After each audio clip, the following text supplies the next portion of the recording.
मित्रांनो, आता तुम्हाला पकवास बगर काहीतरी माहिती सांगणार आहे आणि आणि तुम्हाला साईपुरीतील काही जरी माहिती आता सांगणार आहे.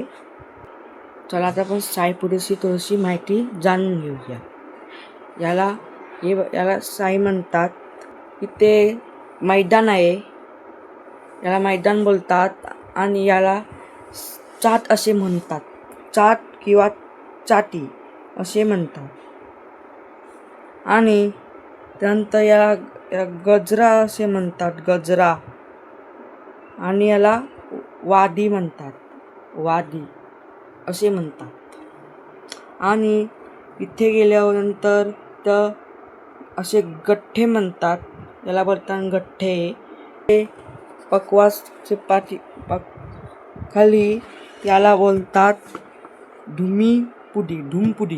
धुमपुडी असे म्हणतात याला.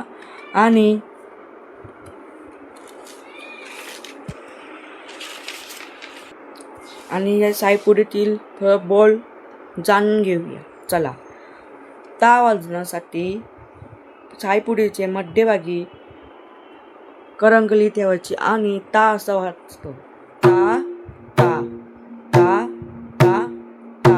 आणि टी वाजवण्यासाठी मध्यमा आणि अनामिका साईपुरीचे मध्ये ठेवायची आणि टी वाजतो. टी आणि ट, टी आणि त जण ट, टी टी टी. त्यात टी वाजतो आणि ट वाजतो. टी आणि ट, टी ट, टी ट, टी ट. आणि ढीन असा वाजतो. ढीन चाटीचे इथे ठेवायची आणि असं ढीन वाजतो. ढीन ढीन. आणि गॅप ठेवायचं नाही तर ढीन असं वाजू नाही शकत. आणि जर साईपुरीची थोडीशी माहिती बोल जाणून घेतलेली आहे. जर तुम्हाला ही व्हिडिओ आवडली असेल, जर माझ्या चॅनल नवीन असाल तर लाईक करा, शेअर करा आणि कमेंट करा.